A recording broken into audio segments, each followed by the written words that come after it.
हम डॉक्टर सन यात-सेन के बारे में पढ़ेंगे। चीन के इतिहास में डॉक्टर सन यात-सेन का एक विशेष स्थान है।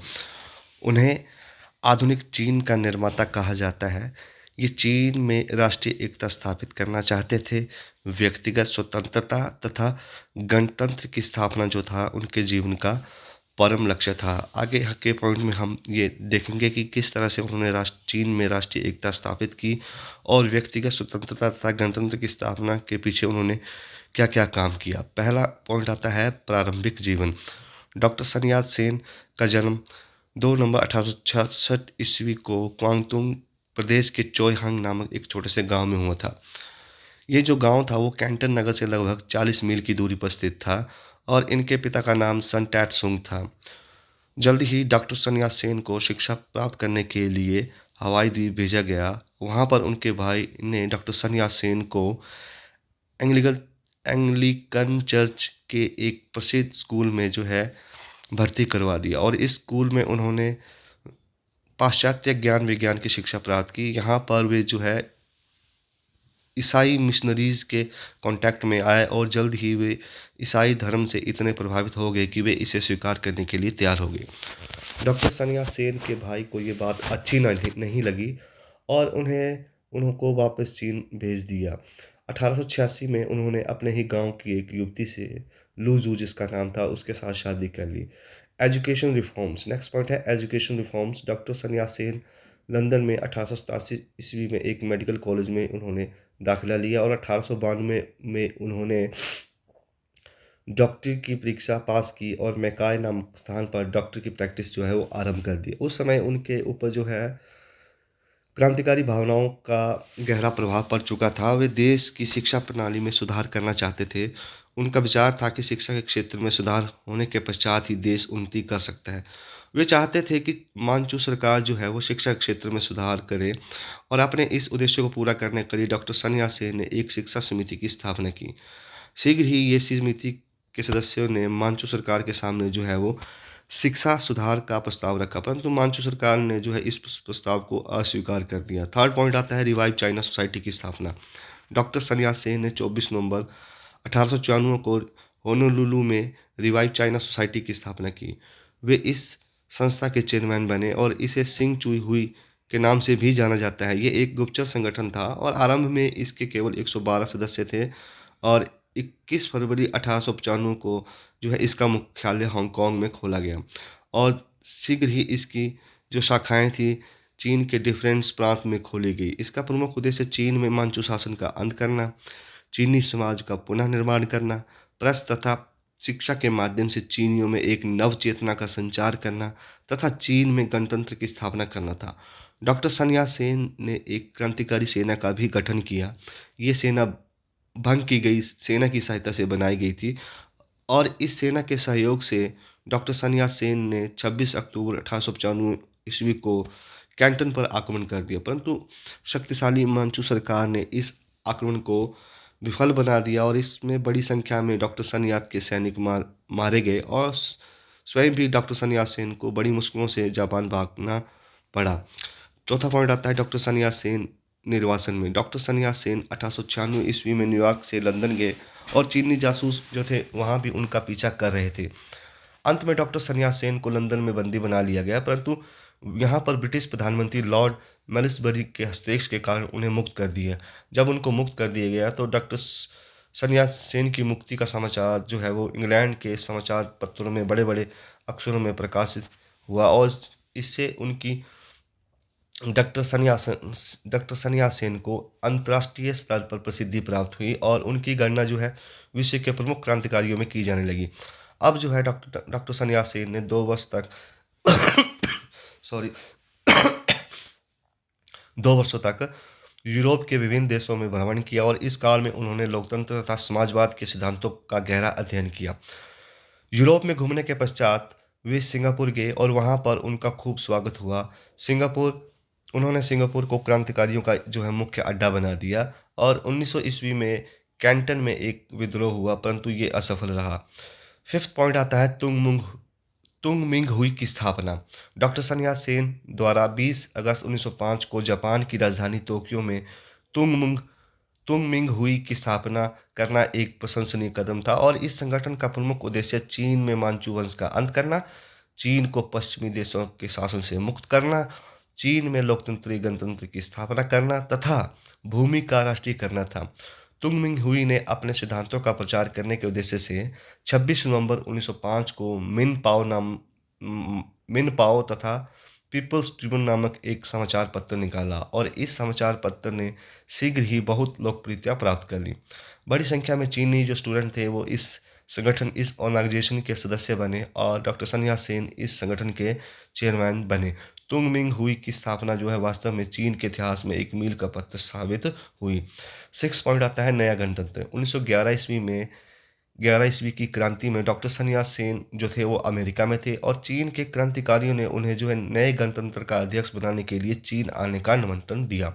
अब जो है डॉक्टर सन यात सेन ने इस निमंत्रण को स्वीकार कर लिया और वे 24 दिसंबर 1911 ईस्वी को संघाई पहुंच गए। 1912 ईस्वी में उन्होंने गणतंत्र का राष्ट्रपति बना दिया गया और इसी वर्ष डॉक्टर सन यात सेन ने भी सभी क्रांतिकारी दलों को मिलाकर एक नए दल कुओमिंतांग की स्थापना की। 7वां पॉइंट आता है डॉक्टर सन यात सेन का त्याग पत्र, रेजिग्नेशन ऑफ द डॉक्टर सन यात सेन।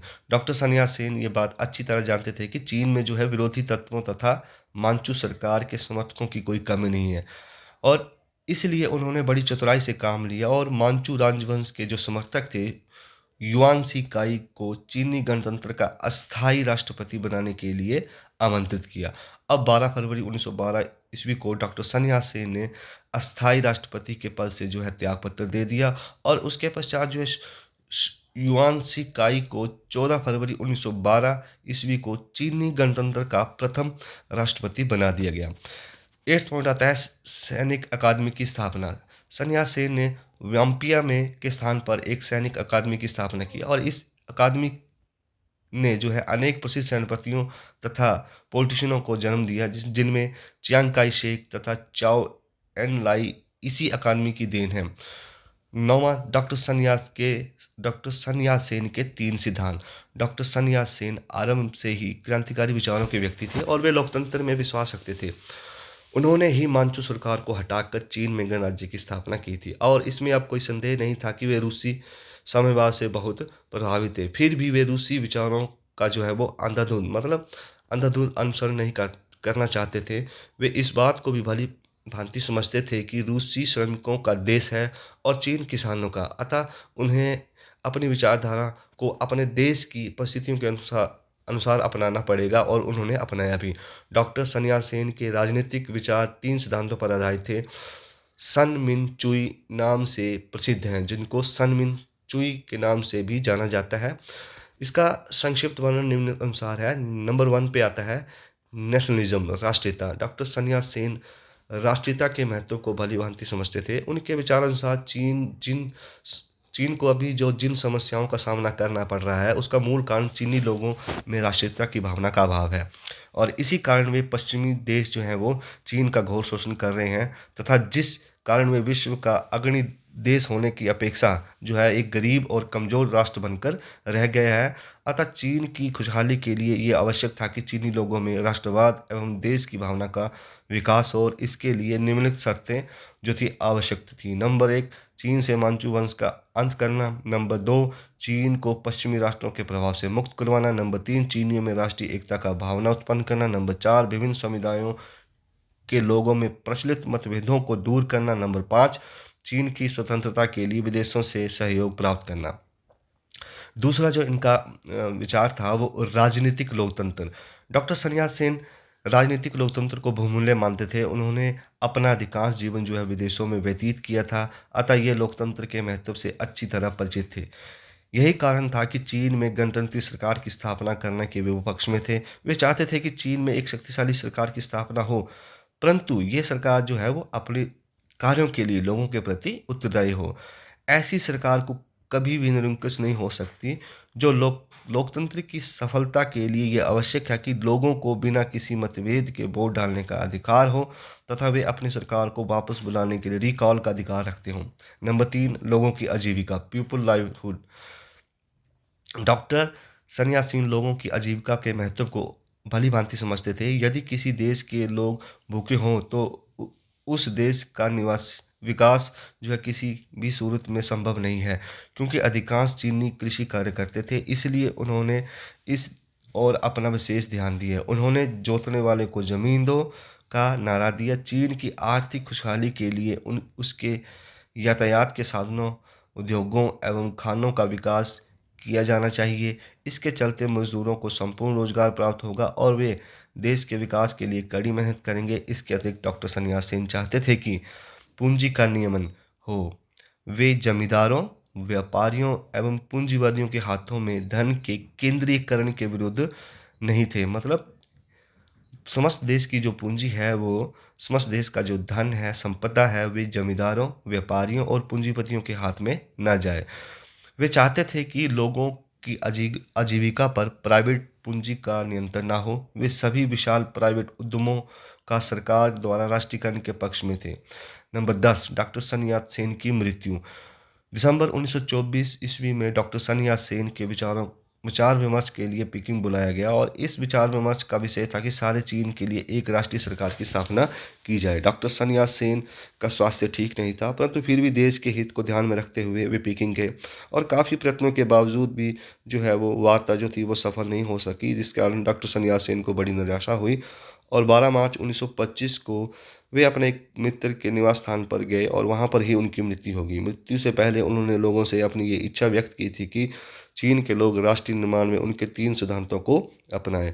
अतः उपरोक्त विवरणों से हमें ये या ऊपर जो हमने पॉइंट डिस्कस किए हैं उनसे ये स्पष्ट होता है कि डॉक्टर सन यात सेन न केवल एक महान क्रांतिकारी थे, अपितु आधुनिक चीन के निर्माता थे। उन्होंने अथक प्रयासों से चीनी समाज को एक नई दिशा देने में उल्लेखनीय सफलता प्राप्त की।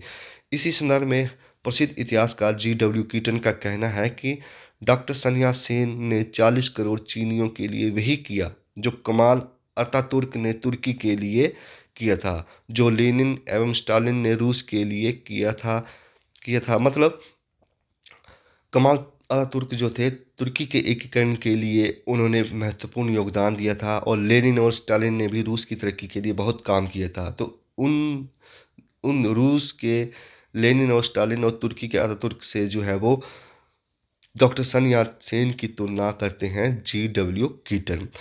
एक अन्य विख्यात इतिहासकार हैं आई.एफ. गोल्डन के शब्दों में, आधुनिक विशालकाय साम्यवादी चीन एक व्यक्ति का बहुत ऋणी है। वे एक छोटा सा ईसाई डॉक्टर था जिसके अद्भुत उत्साह एवं चकित करने वाली योग्यता ने लोगों को उसके आदर्श पर चलने के लिए प्रेरित किया तथा जिसने चीन में मध्यकाल से निकलकर एक राष्ट्र बनाया।